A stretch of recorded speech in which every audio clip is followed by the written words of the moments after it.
Olá pessoal, tudo bem? Meu nome é Samuel Dalelast, sou médico. Esse é o nosso espaço aqui no YouTube para discutirmos temas relacionados à saúde, bem-estar e qualidade de vida. Seja bem-vindo a mais um vídeo aqui do meu canal que tem como objetivo ensinar você tudo que envolve o universo da medicina integral, funcional, como quiser chamar, mil nomes diferentes, para falar de uma medicina que se preocupa com prevenção, que se preocupa em transformar o nosso corpo em um corpo funcional, controle de estresse oxidativo, diminuição de radicais livres, tudo que a gente precisa cuidar para que o nosso trajeto aí nessa viagem chamada vida seja mais tranquila, com menos doenças, com menos surpresas.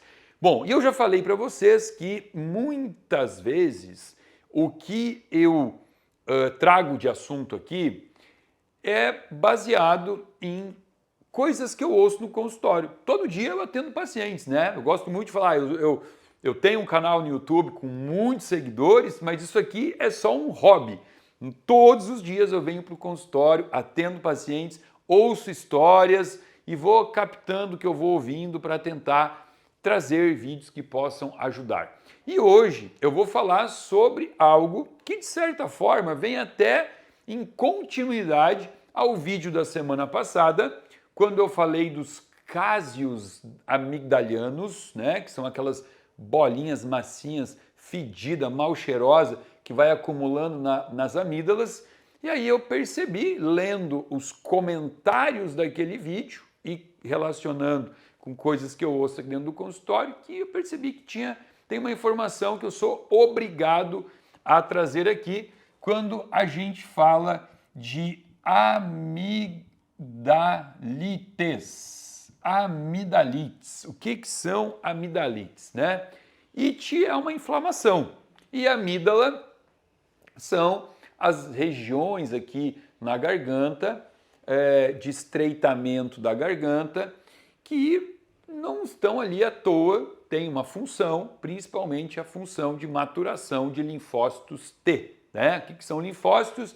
Linfócitos são células de defesa do corpo, tá? A gente divide um hemograma, né?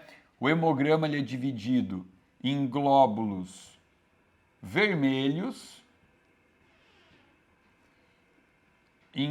aliás, até é errado falar, né? O hemograma não é dividido em nada. Hemograma é glóbulo vermelho, né? Que vem de hemo de sangue, a gente avalia nessa parte do glóbulo vermelho.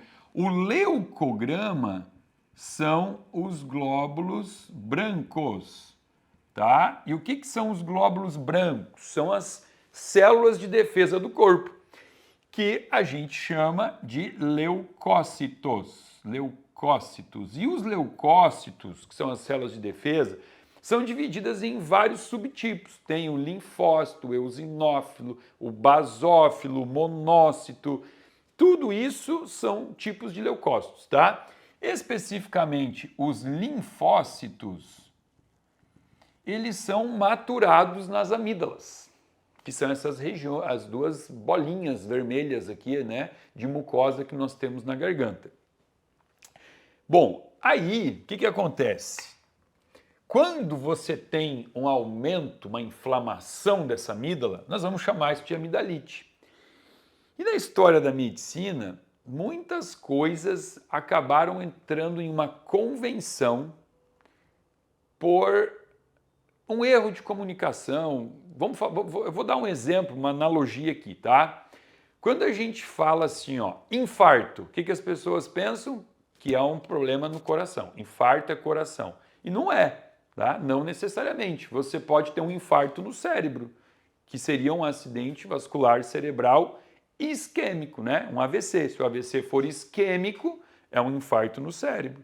Você pode ter um infarto no intestino, né? Se a artéria do intestino, chama artéria mesentérica, ela entupir, é um infarto no intestino. Mas a gente convencionou que infarto é no coração, tá? Então é uma convenção. A mesma coisa a amidalite. Quando fala em amidalite, as pessoas pensam que a gente está falando sempre de amidalite bacteriana. E, na verdade, A maior parte das amidalites, elas não são bacterianas, elas são virais e não bacterianas. Ou seja, quando o teu corpo está com uma infecção por um vírus, seja uma gripe, uma dengue, qualquer coisa, isso vai trazer uma infecção viral e o teu corpo tem que se defender. E a defesa pode aumentar as amígdalas. Por quê? Porque as amígdalas são locais de produção de soldados, exército. Então, se o corpo começa a ser atacado, o exército é recrutado. Então, as amígdalas começam a aumentar para maturar os linfócitos, que são as células de defesa que vão proteger o corpo, tá? E o que muitas pessoas erroneamente fazem aqui? Elas vão direto para o antibiótico. Toma antibiótico, mas pensa comigo, antibiótico para algo viral, antibiótico é para matar a bactéria e não para matar vírus, né? O que a gente usa para matar vírus? Existem antivirais, né? Para algumas situações muito específicas, Tamiflu, o Tamiflu é um antiviral, agora a gente usa também ivermectina como antiviral, mas a gente usa isso, não é necessário, né? Na maioria das vezes, a doença viral, ela tem um curso de 3 dias de febre, 7 dias no total com sintomas e a pessoa recupera sozinha, tá?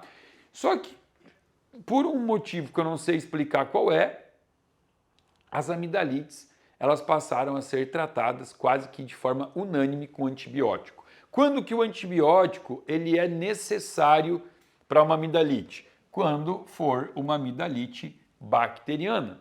Samuel, como é que eu sei quando é bacteriana, quando é viral? Bom, vamos lá, vamos entender.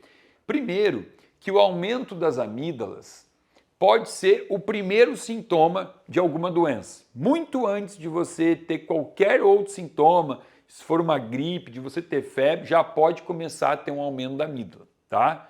Aí acordou com as amígdalas inchadas, com aquela dor para engolir e tal. Bom, peraí, o que eu tenho que pensar aqui? Eu tenho que pensar que alguma coisa está acontecendo e meu sistema imunológico está ativado. Nesse momento, o que você tem que fazer é pensar em preservar o teu corpo, tá? Então, assim, se você treina, vai para academia, nesse dia não vai treinar, vai tentar dormir mais cedo, vai fazer um repouso se possível, vai fazer uma alimentação perfeita, não vai comer coisa que agride o corpo e buscar recursos naturais que possam aumentar o teu sistema imunológico. Usar própolis, limão, gengibre, cúrcuma, glutamina, beta-glucana, equinácea, o L-mune. Tem um monte de coisa que você pode utilizar buscando aumentar o teu sistema imunológico, tá? Muita hidratação, ou seja, repouso, hidratação, tentar não se estressar. Por quê? Porque você sabe que teu corpo está começando uma batalha. Aí começou com febre. Bom, então vamos lá. Começou com febre. Febre é comum nas amidalites virais e bacterianas. Qual a diferença? A viral vai ficar em média até 72 horas com febre e depois a febre passa e a amidalite vai sumindo, vai embora e ponto. A bacteriana não. A bacteriana, possivelmente, se você não tomar um antibiótico, ela não vai curar e, inclusive, pode evoluir para uma coisa que chama abscesso de amígdala, que é uma situação ruim, inclusive, que tem que ir, muitas vezes, para o hospital fazer uma drenagem, uma punção, abrir, fazer uma cirurgiazinha para drenar o pus dentro das amígdalas, tá? Tá, mas então, Samuel, já que pode evoluir para algo ruim, será que não é legal eu já tomar antibiótico? Não. Por quê? Antibiótico é um medicamento, é um microbiano, um antimicrobiano, né? Que vai acabar com as tuas bactérias do corpo, muitas do intestino. Vai acabar com as bactérias ruins, mas também com as bactérias boas. E as bactérias boas são justamente as bactérias que protegem, que estimulam o teu sistema imunológico. Então, você pega um indivíduo que está com uma amidalite viral e está precisando melhorar a sua imunidade, você dá um antibiótico, você vai baixar a imunidade dele. Isso é ruim, tá? Então, embora ambos possam ter febre, uma das dicas aqui é a seguinte: a característica da amidalite bacteriana, e eu estou trazendo uma coisa que não é uma regra, tá, pessoal? Isso aqui é corpo humano, não é matemática. Mas uma característica aqui é o seguinte: febre alta e persistente. Tá? O que significa persistente? E o que significa febre alta? É uma febre de 39, 39,5, 40. E quando você medica com uma dipirona, tentar nunca usar paracetamol, tá? Dipirona, por exemplo, a febre cede, mas 2 horas depois já volta de novo, tá? Não dá nem o tempo do remédio, né? Que a dipirona a gente pode usar de 4 em 4 horas, nem o tempo das 4 horas já volta a febre de novo. Então, aquele febrão de dar calafrio, a bacteriana dá muito calafrio também, febre com calafrio, resistente. Opa, vamos pensar numa amidalite bacteriana. Febre baixa, 38, 38,5 de temperatura, tomou um banho gelado, a febre baixou, tomou uma dipirona, a febre cedeu, demorou 4, 5, 6 horas para voltar. Vamos pensar numa amidalite viral, tá? E aí o que faz?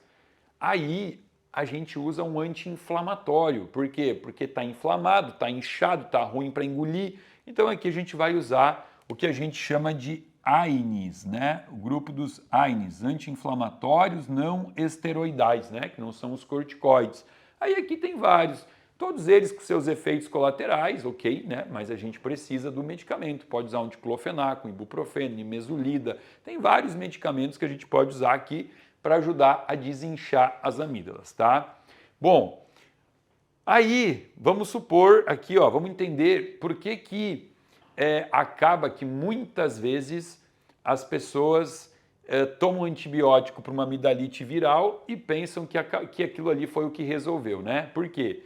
Porque começou com uma febre, aí a mãe às vezes leva a criança no plantão, o médico avalia, ele olha que tem sinais de amidalite viral, ele fala, não, mãe, olha, vamos medicar só com ibuprofeno, vai para casa, que não vejo por que tomar antibiótico. E as mães, os pais, né, são muito ansiosos em relação a isso. Ok, é teu filho que está doente, ninguém quer ver o filho doente, mas os pais não entendem muitas vezes que a doença tem um curso, tem um tempo, né? Aí o que acontece? Vamos lá, a historinha é a seguinte, a criança está a um dia com febre, leva no médico, o médico avalia, aí dá um ibuprofeno, continua mais um dia com febre, aí a mãe fala assim, aquele médico não sabe nada, aí ela dá um jeito de comprar um remedinho na farmácia sem receita, compra lá uma amoxicilina, uma azitromicina e começa a medicar a criança. E aí a criança melhora 24 horas depois, e a mãe fala assim, o pai fala assim, tá vendo? Aquele médico não sabia de nada. Eu dei o remédio e melhorou. Sim, mas melhorou porque fecharam as 72 horas, não foi o antibiótico que curou, foi o tempo, né? Isso é super comum, eu dei plantão muito tempo e vi muito isso acontecer. E realmente existe uma cultura, no Brasil muito mais, de que antibiótico é prescrito como água, né? Outra característica importante é o seguinte, a amidalite bacteriana, ela geralmente vem com a presença de placas esbranquiçadas na garganta. Placas muito claras, né? A própria mãe, o pai, abre a boca da criança, baixa a língua com o cabo da colher, né? Ou um palitinho de picolé, e enxerga as amígdalas esbranquiçadas. Só que aí tem uma ressalva. Como eu disse, na amidalite viral também existe um aumento da amígdala e às vezes esse aumento da amígdala faz com que nas criptas das amígdalas junte resto de comida, saliva grossa, essa criança está com a saliva grossa, ou criança, adulto, qualquer um, né? E vai juntando um restinho de comida. Então às vezes pode confundir a placa que a gente encontra aí na amidalite bacteriana, pode confundir com resíduo de alimento. Então quando você viu que tem um resíduo, que tem uma placa branca na garganta, tá na dúvida, faz um gargarejo com água, vinagre de maçã, faz um gargarejozinho e vê. Limpou com o gargarejo, então não era placa, então era resto de comida, tá? Então assim, ó, duas características aqui. Amidalite bacteriana, presença de placas e febre alta e resistente. Amidalite viral, não tem placa, febre que responde, né, responsiva ao uso de medicamentos para febre, tá? E lembrando que o próprio site do Ministério da Saúde preconiza que sempre que for utilizado antibiótico no tratamento de qualquer patologia, o médico deveria prescrever probióticos após o término do tratamento com antibiótico, né? Infelizmente, isso não é muito feito, mas é o que deveria ser feito, né? Então, aqui um vídeo para complementar o que eu trouxe na sexta-feira passada, falando sobre os cásios amidalianos e hoje falando um pouquinho mais sobre as amidalites, suas diferenças e como lidar com cada uma delas, né? Se você gostou do vídeo, dá um like e compartilha no grupo de WhatsApp dos amigos, da família, sempre tem alguém lá precisando ouvir esse tipo de informação, talvez para não se jogar no antibiótico de forma errada, né? Em uma situação que não precisa e que é desnecessário. Se você não está inscrito no meu canal, se inscreva, aciona o sininho para receber alerta de novos vídeos toda semana aqui para você. E lembrando que abaixo desse vídeo tem um link que você pode acessar, se inscrever e passar a fazer parte de um grupo VIP de pessoas que recebe conteúdo gratuito e exclusivo toda semana aqui do meu canal. Fica aqui o meu muito obrigado.